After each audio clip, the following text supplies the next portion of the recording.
اللہ تعالیٰ اپنے بندوں سے بڑا جلد راضی ہو جاتا ہے۔ وہ اپنے بندوں کو بہت زیادہ مشقت میں نہیں ڈالتا۔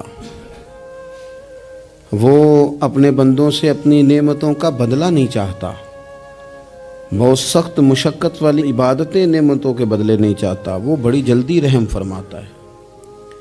ماں پیار کرتی ہے اپنے بچے سے، لیکن وہ ناراض بھی ہو جاتی ہے بعض چیزوں پہ۔ بعض معاملات اس کا دل بھی دکھاتے ہیں۔ بعض جگہ وہ رو کے یہ بھی کہتی ہے کہ تو نے میری محبت کا کوئی نتیجہ نہیں مجھے دیا، میری ساری کمائی تو نے ضائع کر دی۔ والد بہت ساری جگہوں پہ ناراض ہوتا ہے، شکوہ کرتا ہے، کہتا ہے میری بیماریوں کی، پریشانیوں کی، بڑھاپے کی، کمزوریاں کا سبب بیٹے تو ہی بن گیا۔ یہ ساری تکلیفیں تو ٹھیک ہو جائیں تو میری شاید عمر بھی بڑھ جائے، صحت بھی ٹھیک ہو جائے، میں زیادہ دیر جوان رہ سکوں۔ ناراض ہوتے ہیں ماں باپ۔ اسی طرح ماں باپ راضی بھی ہو جاتے ہیں، وہ بڑی جلدی راضی ہو جاتے ہیں۔ میں اکثر کہتا ہوں کہ والد کو راضی کرنے میں 5-7 منٹ لگ جاتے ہیں، اماں تو 1.5-2 منٹ میں راضی ہو جاتی ہے۔ ابا جی کو 5-7 منٹ لگتے ہیں، کئی دفعہ کہنا پڑتا ہے، کوئی دلائل دینے پڑتے ہیں، لیکن والدہ کے لیے تو کچھ بھی نہیں۔ آپ نیرا جا کے پیروں میں بیٹھ ہی جائیں، کچھ بھی نہ کریں، آپ پورا روئیں نہ، رونے والا منہ ہی بن جائے تو اماں تو نرم ہی نرم ہے، جس وقت جو مرضی آپ کرا لیں ہو گیا۔ اللہ تبارک و تعالیٰ بلا مثال و بلا تشبیہ سمجھانے کے لیے عرض کرتا ہوں، اللہ بھی بعض معاملات میں اپنے بندوں سے ناراض ہو جاتا ہے۔ وہ کہتا ہے میں تکبر کرنے والوں کو پسند نہیں کرتا۔ وہ کہتا ہے فسادی پسند نہیں ہے۔ وہ فرماتا ہے کہ راہوں میں کجی کرنے والے پسند نہیں ہیں۔ وہ فرماتا ہے کہ بدعہدیاں کرو گے تو میں صبح قیامت تم سے سوالات کروں گا۔ اللہ تبارک و تعالیٰ بہت ساری چیزوں کو ناپسند کرتا ہے، ناراض ہو جاتا ہے۔ بلکہ نبی پاک صلی اللہ تعالیٰ علیہ وسلم نے فرمایا تم بات کرتے کرتے کوئی ایسا جملہ بول دیتے ہو کہ رب اتنا ناراض ہوتا ہے کہ تمہیں پتہ بھی نہیں ہوتا، تمہارے لیے جہنم کا فیصلہ کر دیتا ہے۔ اس لیے پہلے تولو پھر بولو۔ خود اپنے لفظوں کی تو تم پہرے داری کرو نا کہ میں کیا کہہ رہا ہوں۔ کوئی ایسا جملہ، کوئی ایسی بات وارث شاہ مان کری نہ وارثاندہ، کوئی ایسی بات نہ تمہاری زبان سے نکلے۔ اور حضور یہ بھی فرماتے ہیں کہ اس کا دوسرا پہلو بھی ہے، بعض اوقات تم بات کرتے ایسا جملہ کہتے ہو وہ اتنا راضی ہوتا ہے کہ تمہارے لیے جنت کا فیصلہ فرما دیتا ہے۔ مسلمان کو اب یہ حکم ہے، اس ساری گفتگو کا نتیجہ یہ ہے کہ وہ اپنے جذبات پر، خیالات پر، نگاہوں پر، زبان پر، کانوں پر تھوڑی توجہ دے، بے لگام نہ بنے، بے ترتیب نہ بنے، جو طبیعت میں آئے کر نہ گزرے، تھوڑا سا نہ سوچے سمجھے اور تھوڑا سنبھل کے چلے۔ کبھی ان کاموں کی طرف نہ جائے جن سے رب ناراض ہو جاتا ہے، ان کاموں کی طرف بڑھے جن سے اللہ راضی ہوتا ہے۔ میرے نبی پاک صلی اللہ تعالیٰ علیہ وآلہ وسلم نے ارشاد فرمایا، بعض احادیث میں لفظ یہ ہیں کہ اللہ اپنے بندوں کو دیکھ کے مسکراتا ہے جو اس کی شان کے لائق ہے۔ جس ترتیب سے ہم مسکراتے ہیں، جس ترتیب سے ہم روتے ہیں، جس ترتیب سے ہم کسی بات کا اظہار تشکر کرتے ہیں، خدا ان باتوں سے پاک ہے۔ اب بہت ساری حدیثوں میں آیا کہ وہ مسکراتا ہے، تو کیا مطلب ہے مسکرانے کا؟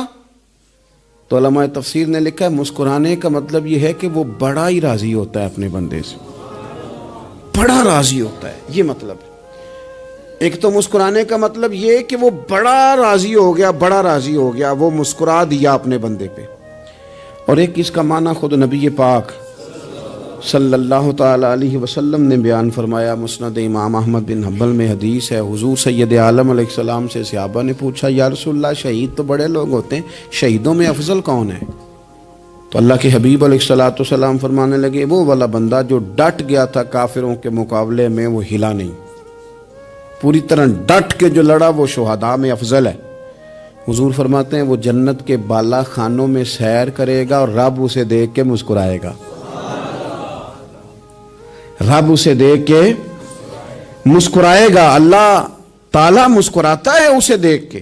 اور اگلے جملے میں حضور نے وضاحت کر دی، فرمایا جب رب دنیا میں کسی پر مسکراتا ہے نا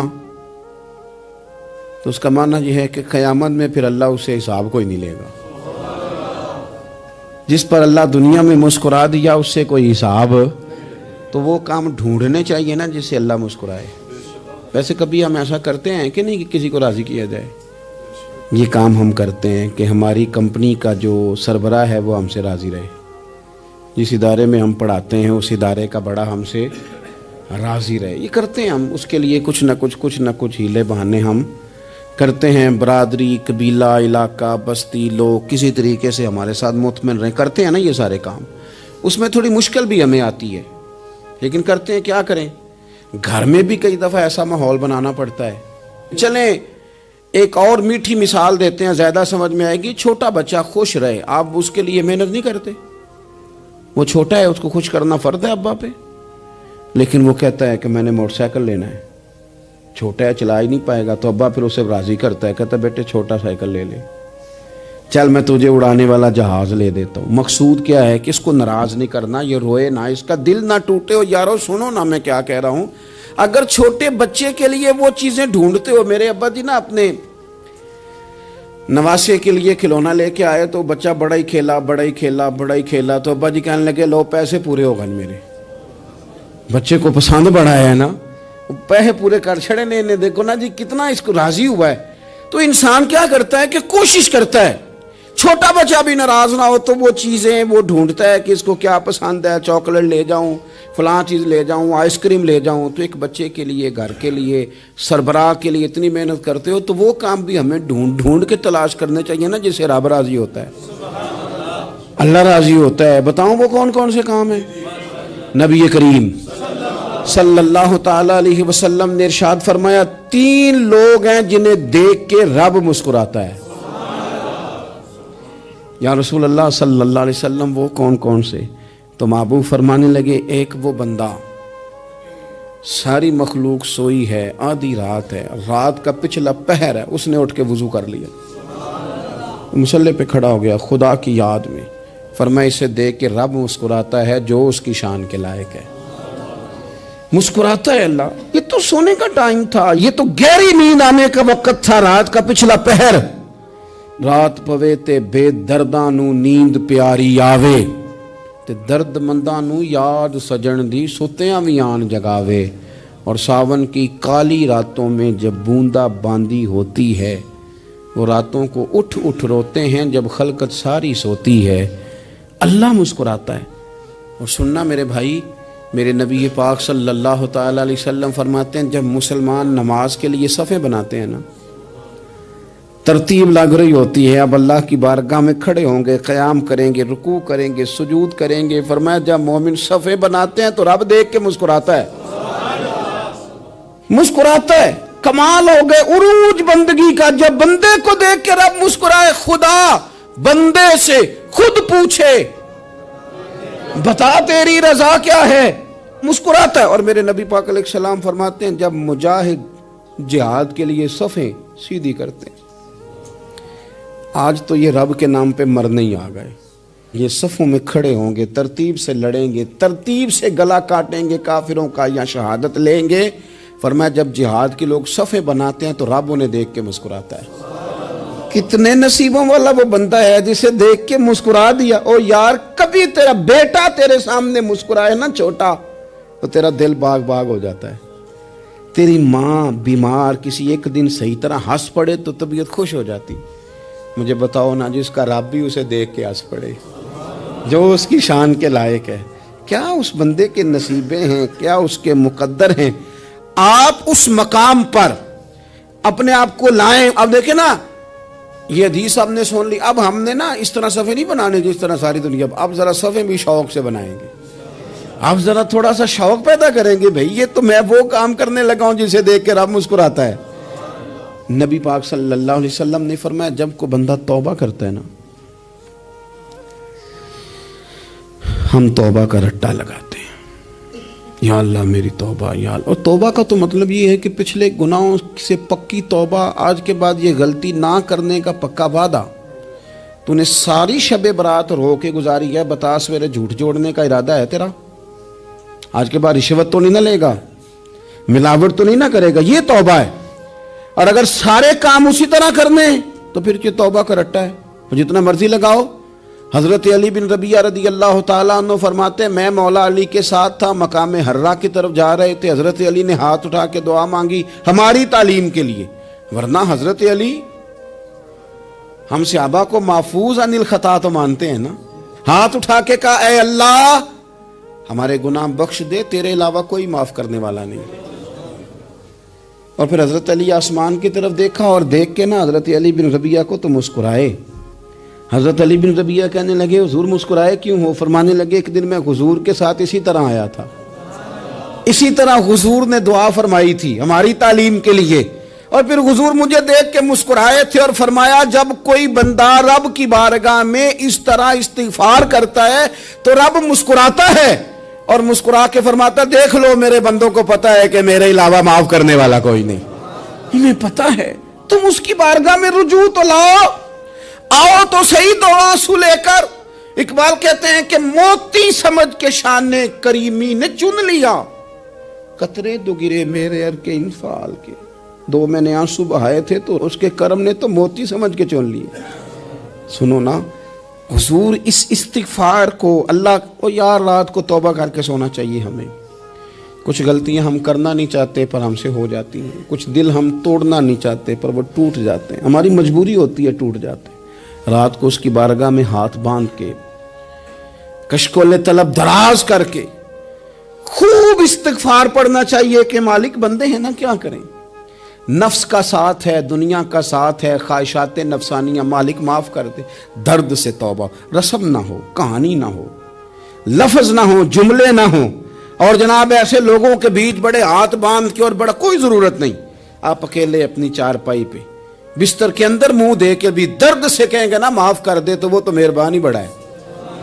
میرے نبی پاک صلی اللہ علیہ وسلم مثال دیتے ہیں، فرمایا ایک آدمی صحرا میں جا رہا، صحابہ سے حضور خطاب کر رہے ہیں، فرمایا ایک آدمی صحرا میں جا رہا تھا، اس نے اپنی اونٹنی پہ کھانا پانی پیسے ہر چیز رکھی ہوئی تھی، صحرا تھا بہت بڑا، درمیان صحرا کے گیا تو تھوڑا سا سستانے کے لیے آرام کرنے کے لیے اونٹنی سے نیچے اترا، اب اس نے اونٹنی کی لگام اونٹنی کی نکیل اپنے سرہانے کے نیچے رکھی، ہاتھ کے ساتھ پکڑی اور سو گیا، تھوڑی ہی دیر کے بعد جب اس کی آنکھ کھلی تو دیکھا اونٹنی غائب ہے، صحرا میں وہ پیدل نہ آگے جا سکتا ہے نہ پیچھے جا سکتا ہے، نہ دائیں نہ بائیں، کھانے کو روٹی نہیں، پینے کو پانی کا قطرہ نہیں، تھوڑا ادھر بھاگا ادھر بھاگا تھک گیا، کریم محبوب فرماتے ہیں وہ پوری طرح نڈھال ہو گیا اور مایوس ہو گیا، معاذ اللہ، مایوس ہو کے دوبارہ اسی جگہ آ کے لیٹ گیا جہاں پہلے لیٹا تھا، انتظار کرنے لگا کہ اب موت ہی آئے گی،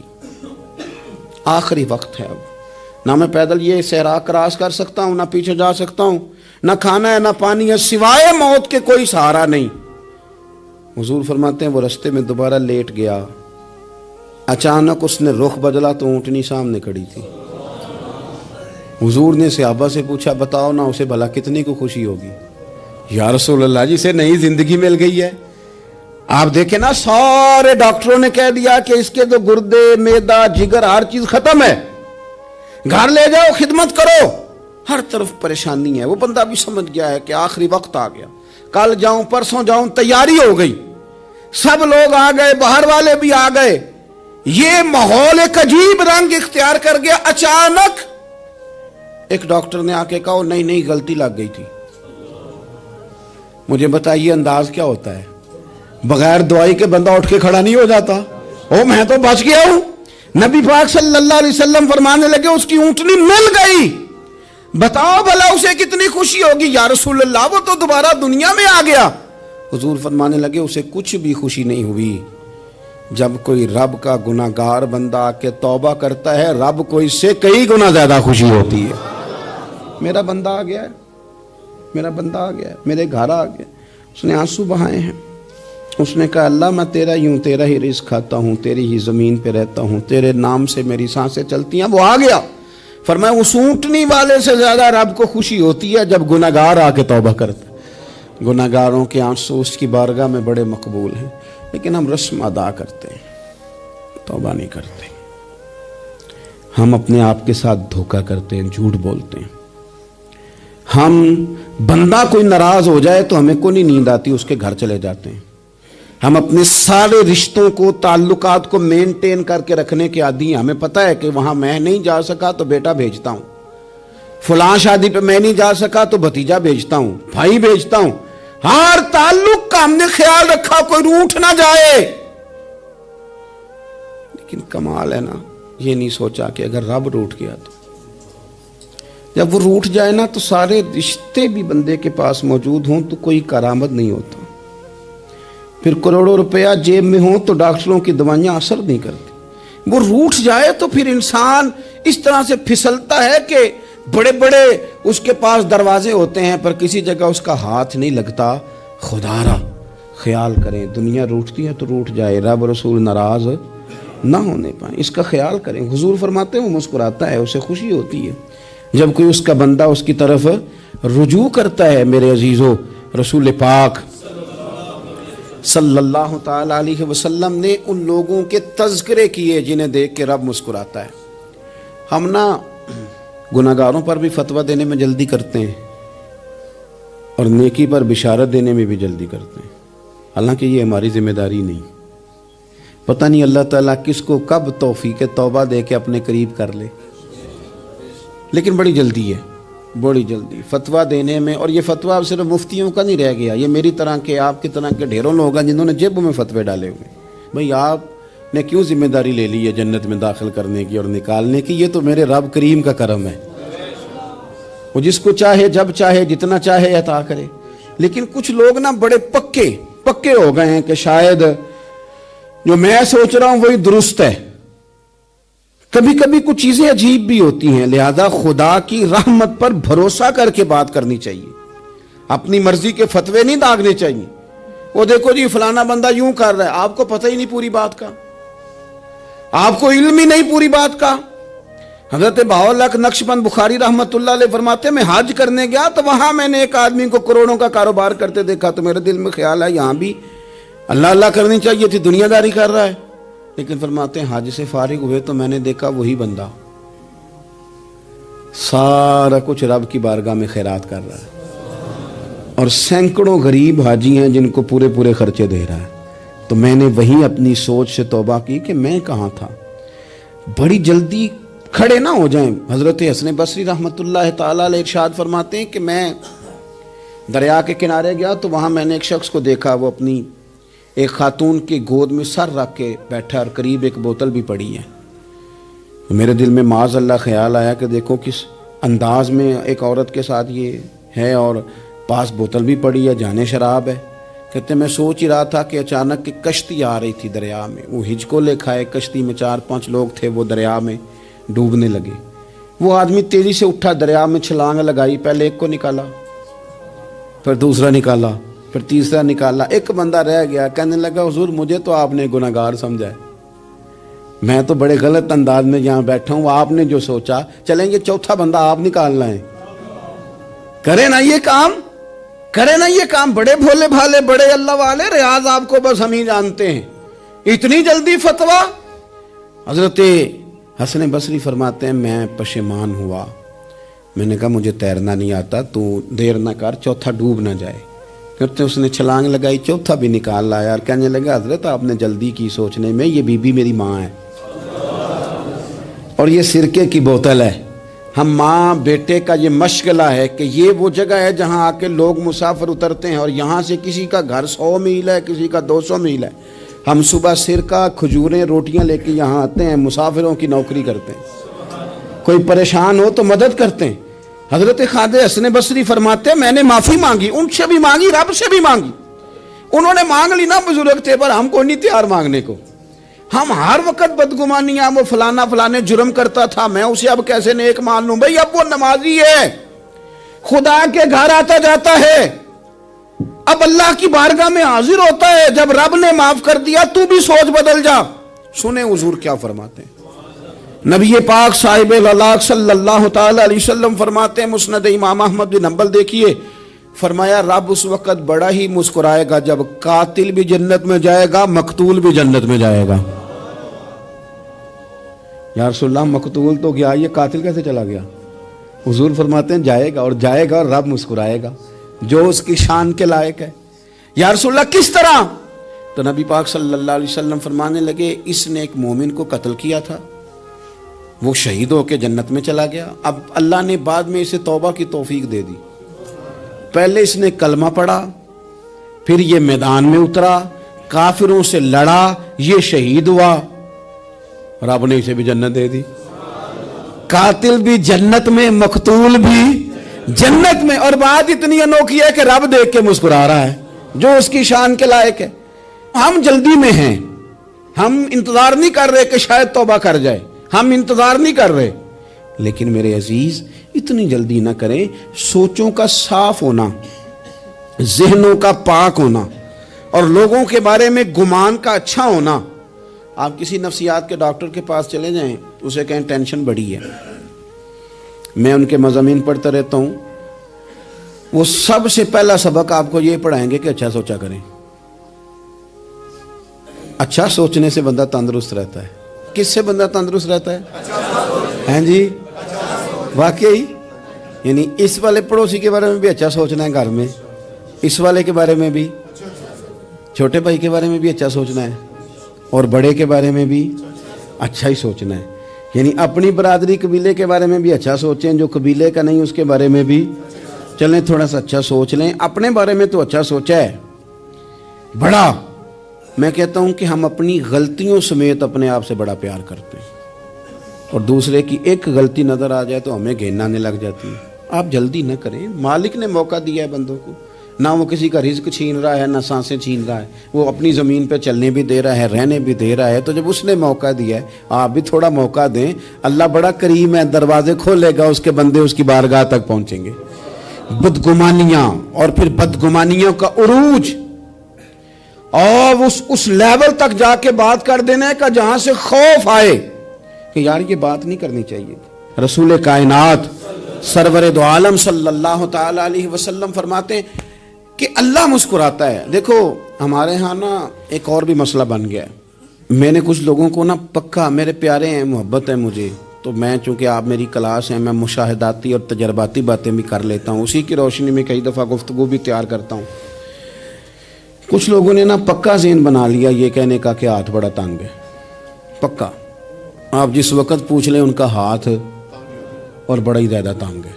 آپ یقین کریں، بہن کا جو خامند ہے وہ کہہ رہا ہے جا حصہ لے کے آ، تیرے بھائیوں کی کمائی تو نہیں، تیرے ابا کی ہے، لے کے آ۔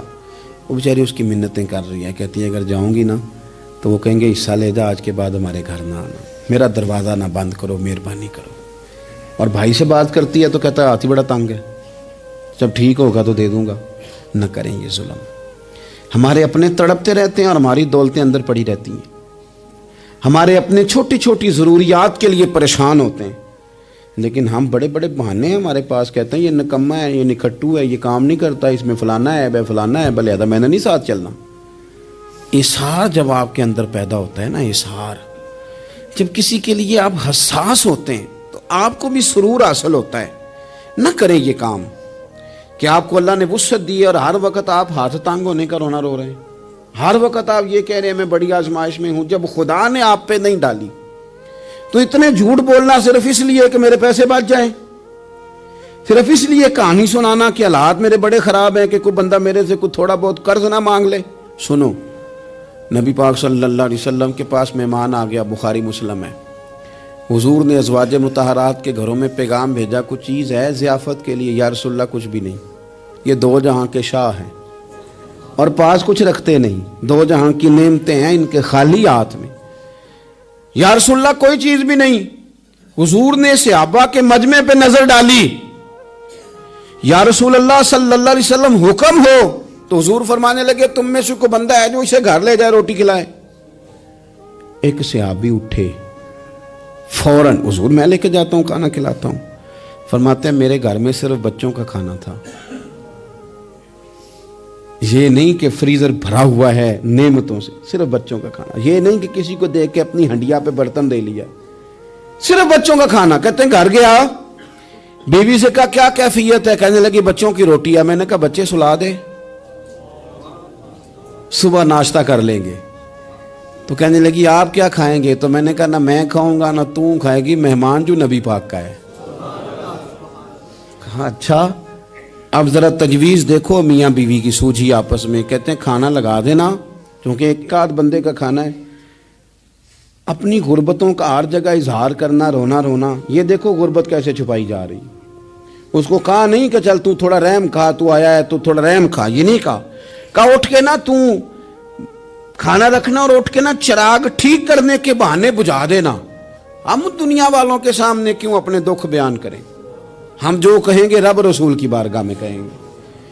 تو نا چراغ ٹھیک کرنے کے بہانے، اہلیہ اٹھی کھانا دینے کے بعد چراغ ٹھیک کرنے کے بہانے بجھا دیا، خامد بھی ہاتھ چلاتے رہے، بیوی کبھی برتن رکھتی کبھی اٹھاتی، پتہ چلے کہ کھانا کھا رہے ہیں، کھانا کھایا جا رہا ہے۔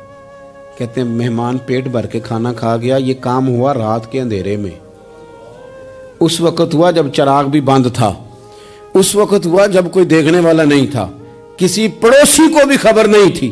فرماتے ہیں صبح کے اجالے میں اس مہمان کو لے کے مسجد نبوی میں نے قدم رکھا تو نبی کریم نے فرمایا رات جو تم نے کام کیا ہے نا اسے دیکھ کے میرا رب بڑا مسکرایا ہے، اللہ بڑا مسکرایا ہے۔ اللہ تر دامنی پہ شیخ ہماری نہ جائیے، ہم دامن نہ چھوڑ دیں تو فرشتے وضو کریں، یہ شان ہے صحابہ کی۔